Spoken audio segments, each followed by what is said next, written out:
ายดีพี่น้องสบายดีอีกรอบพี่น้องเดินฝั่งไทยเขาเดินทางมาหอดแล้วป้าโหลดกับโหลดอันพักกันนั่งแต่แดดมาเนาะ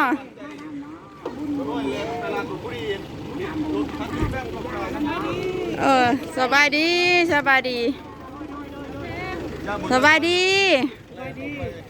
โอ้ยนอนนั่งตากแดดสบายดีพักกันทาออกไปกินรถข่าวดีกายเป็นเจ้าห้องเอาไว้เอาผู้นี้บอกกำลังชนปากทางขับรถกายกับท่านอยู่ผู้นี้ผู้นี้แอบต่อมามานี่รถตัวนี้กำลังกาย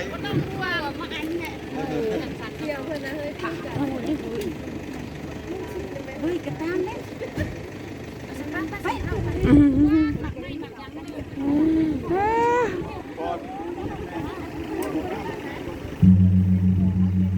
ทักทายสบายดีกันอันปฏิฮันเอาเมื่อนี่เขาออกเส้นใดไปถาโอนไก่โอนทัดบอกทั้งน้ำทั้งคุณทั้งดำเราดูน้ำทั้งไหนแม่บอก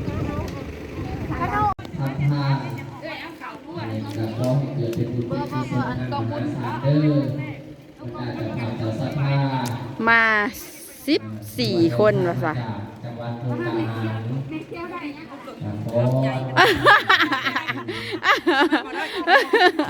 ไม่ใหญ่เกี้ยวย่อคนเขื่องคนของแต่การจะเริ่มทอดจะผ่านเจ้าสัทธาเด้อเข้าห้องน้ำของทา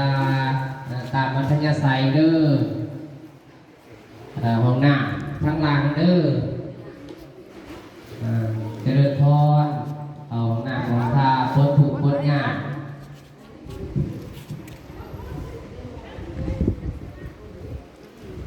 เดี๋ยวก็จะขึ้นมานั่งน้ำประทานน้ำเย็นๆอยู่เทิงศาลา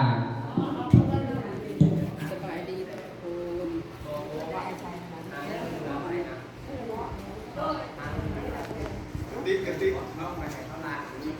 กระติ๊กใช่ไหมนี่ตัวนี้บอก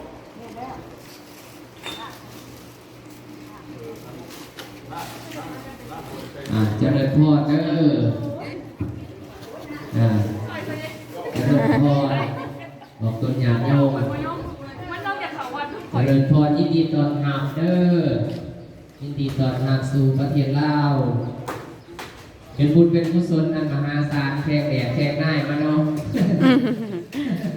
แข่งแดดแข่งหน้ามาหอนกับบ่ญาติคุณว่าเพราะว่ามีบุญเป็นจีเพิงพุ่นกับบ่ญาติห่อนกับบ่ญาติพอยแม่ที่เดินทางมาจากมุกดาหารมาสร้างบุญสร้างกุศลหัวอันนี้ก็บ่มีคำสิบรรยาย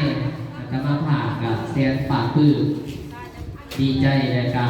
เล็กเข่าไว้พุ่นเป็นอย่างสูงพุ่นเข่าไว้พุ่นข้างหน้าพุ่นเดือดใสในความเมตตาของบรรดาคุณโยมเด็กยอดบุญกุศลสักจองมากแล้วพอนอกสาธุอนุโมทนาปาพื้นใจนะเด้อดีใจที่เห็นความเลื่อมใสศรัทธาจะเป็นเจ้าภาพเจ้าศรัทธาสร้างบุญสร้างกุศลอัตมาภาพกับเพราะบ้านเฮากับใจห่อนเวลาลงทางบ่เพิ่นก็ออกไปหับเอาได้เพราะว่าเนี่ยคนงานทุกคนพาทุกคนที่เดินทางมาจากมุกดาหารมาร่วมสร้างบุญสร้างกุศลเดี๋ยวก็ดีใจบ่มีคำสี่บรรยายตาแดงมานั่งตาพัดลมหอดแต่กายใหญ่หอดใจ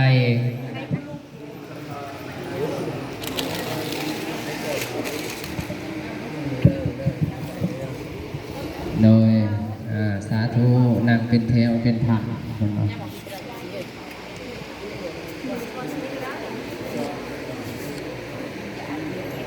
ถวายพระเข่าเฮาสิวุทิศให้ไผ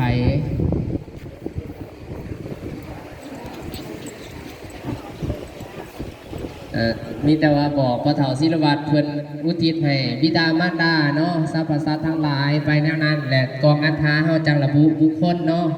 โดยสาธุเจริญพรพระเฒ่าศิลวัตรนำพาขอบเพียงกันฮัลโหลเจ้า วันนี้ก็ถือว่าเนาะก็จะได้เข้าสู่พิธีทางศาสนาเนาะอีกใส่เวลาก็ให้เพลงเนาะทางเจ้าภาพเฮาก็หากมาฮอดก็ยินดีต้อนรับเข้าสู่เนาะถือว่าอำนาจแห่งคุณพระศรีรัตนตรัยคุ้มหุ่มเนาะถือว่าได้มาฮอดถือว่างานของพวกเฮาเนาะก็ถือว่าฮอดจุดที่หมายปลายทางเนาะก็จะได้มอบไปทางผู้ใหญ่เฮานำพาดำเนินพิธีขออนุญาตมอดพัดลมจังหน่อยเนาะเพราะว่าใต้เทียนสิบ่ได้เนาะหมอดนี่นะนี่ในสวิตมัน แต่เทียนมาอยู่เนาะ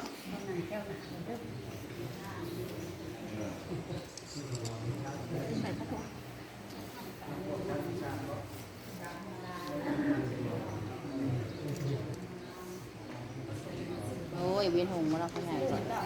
เลย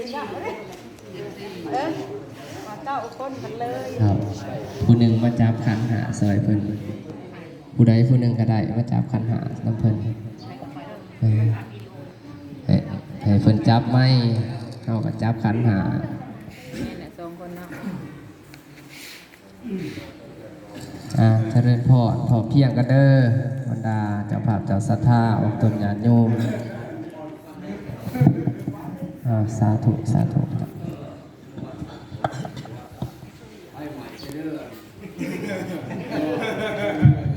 ต่อไปนี่ก็นอนเชื่อในนอนปฏิมาห่วง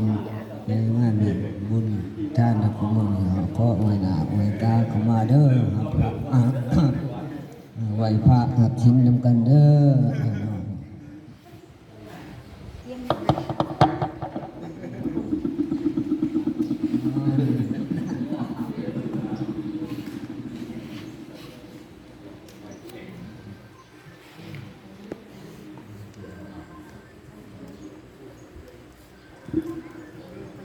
เนาะตั้งอกตั้งใจเด้อ นะโมตัสสะภะคะวะโตอะระหะโตสัมมาสัมพุทธัสสะนะโมตัสสะภะคะวะโตอะระหะโตสัมมาสัมพุทธัสสะนะโมตัสสะ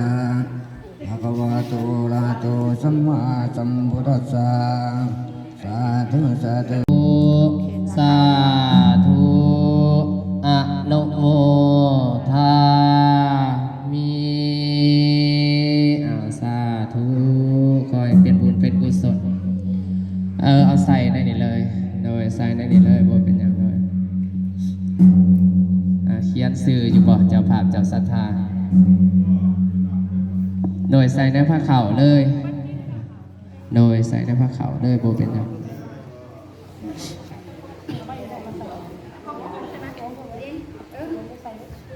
เอา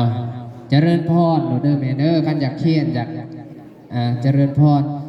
เอาองค์อื่นเพิ่นได้ละบ่ให้แต่เจ้าอาวาสผู้เดียวนี่ห่วยสาธุโดยพูนย้ายๆกันไปโดยเจริญพรไปเลยเมเดอร์ย้ายๆพูนสมณีน2 องค์โดยพระมิหารูปบอกภาษาไทยหน่อยหนึ่งมิหารูปอย่าสะเด้อโดยสาธุอนุโมทนาบุญนำครบที่ครบอยู่ครบสาธุสาธุอนุโมทนาบุญด้วยนี่เบาไทยเลยบอกอนุโมทนาบุญเอาเวลาต่อไปกับคารวะบอกหรือถาคารวะบาทเดียวหรือถาหาพรบาทเดียวเนาะตอนนี้สีสันแล้วได้บาทนี่เด้อเอาขออนุญาตขอเราโอกาสนางเปิดพัดลมไปเพิ่นบาทนี่รอมาดนเลยอันนี้ว่าหยอกเด้อจะผ่าจะศรัทธา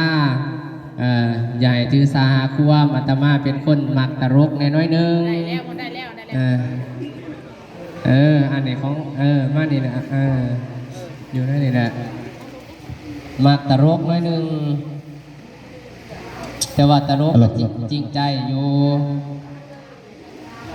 เอาเจริญพรทางเลขาในบ้านโอลมครับออกต้นหยาดโยม ฮัลโหลเจ้าก็เดินกาน้อมมัสการอีกเนาะพระเทลาโนเทลากะแสดงความมักแพงมายังบรรดา พี่น้องเฮาก็คือบ้านใกล้เคียงเนาะจากทางฝั่งขวาเนาะมาจากทางมุกดาหารของพวกเฮาเนาะก็ถือว่าสายแดงแม่ติดจอดกันกับสวรรณเขตพี่น้องก็ถือว่าได้เป็นเจ้าภาพเจ้าศรัทธาในงานบุญมื้อนี้ก็ถือว่าเป็นบุญก้อนใหญ่เนาะที่ว่าเพิ่นได้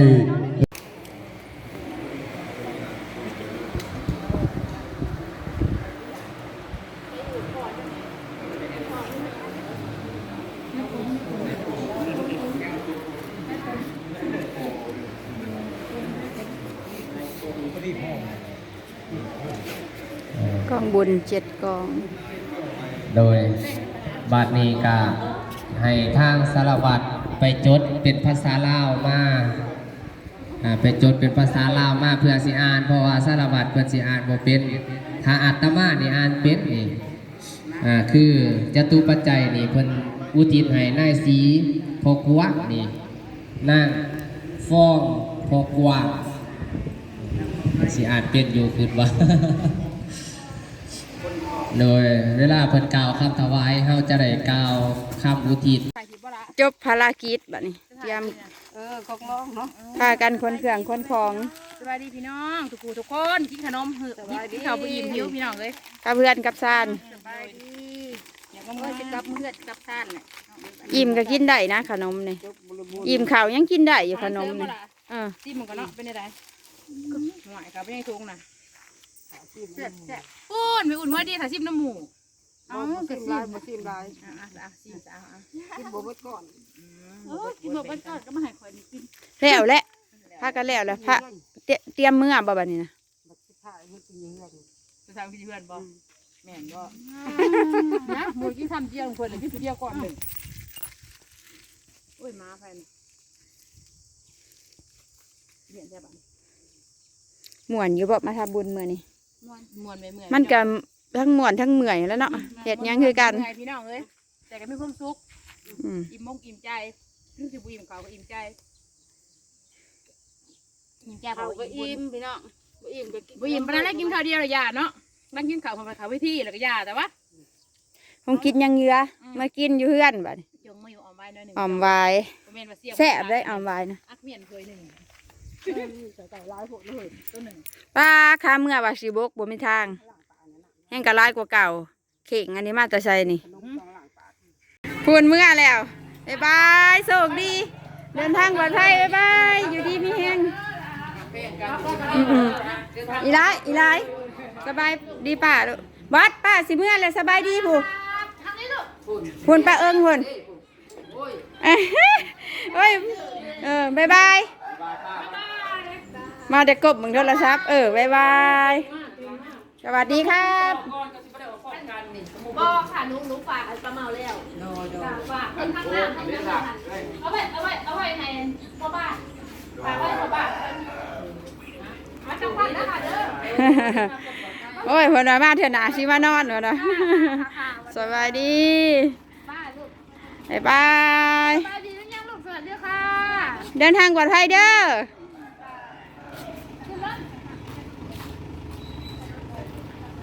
โอ้พากันขี่กระบะบ่ได้มาลุยขนาดสายลุยเนาะพากันตากแดดเดินทางปลอดภัยเด้อ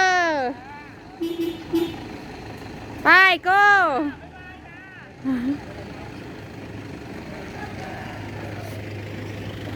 โอ้โห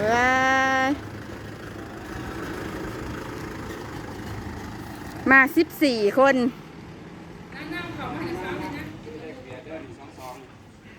14เลย14มา14 คน โอ้ย2ไปกับเขาเป๊ะ สิขอปิดคลิปกันพี่น้องฝากกดไลค์กดแชร์เด้อพอๆกันคลิปหน้าไปตักข้าวมาให้แม่เฒ่าหน่อยเฮ้ยเสียทุ่งยาง เป็นโมนะ แม่ใหญ่เคี้ยวกับน้ำการมาสุดสายพี่น้องดีอกดีใจพี่น้องทางไทยมาทำบุญห่วมแม่ใหญ่เคี้ยวไปตั้งแต่7 โมงเช้าไปแต่งบุญ 2 วันแล้วเพียแห้งบุญนักบุญหลายนักบุญบ่ได้บ่นักบุญบ่เจ็บแข้งเจ็บขาบ่คนดีน่ะบาดค่ำเนาะโอ้ยปวดปะหนังจ้องอยู่เบิดมื้อ หนังจ้องแล้วก็เจ็บบ่ โอ้ยบ่าย2 โมงเขาเจ้าจะได้มาฮอดพี่น้องเอ้ย เนาะ ตะวายยังแล้วนี่จังได๋มานี่จังเป็นชั่วโมงนี่นะ บ่เพิ่นมาฮอดน่ะบ่ายโมงบ่ายโมงยังพอดีมาฮอดกับ ทอดอันนั้นเนาะ ครูบาอาจารย์ก็โอ๊ตอยากให้ศรัทธามาถวายพระเพทเนาะโอ๊ตถ้าจนบ่ายโมงยัง12:30นะพี่น้องเอ้ยปกติเพิ่นชั้นเพทก็11:30เนาะแต่ว่าเลทเวลาไปเป็นชั่วโมงครูบาจ่อยเพิ่นก็อยากให้ศรัทธามาเขียนเองว่าซั่นซะ เหมือนเสร็จเงี้ยยังว่าพระเวทจันทร์จัก10มื้อยันว่าขอโทษนำโอ้จิ้มแบบสิ อย่านอนไข่ มันตัวหนังจ้องมันเมื่อยตัวหนังตะหมอบตอบค้านั่น มึนไปเบิดแล้ววะ มึนไปเบิดขนาดในต่างนั่นยังกระโบเป็นยังเนาะ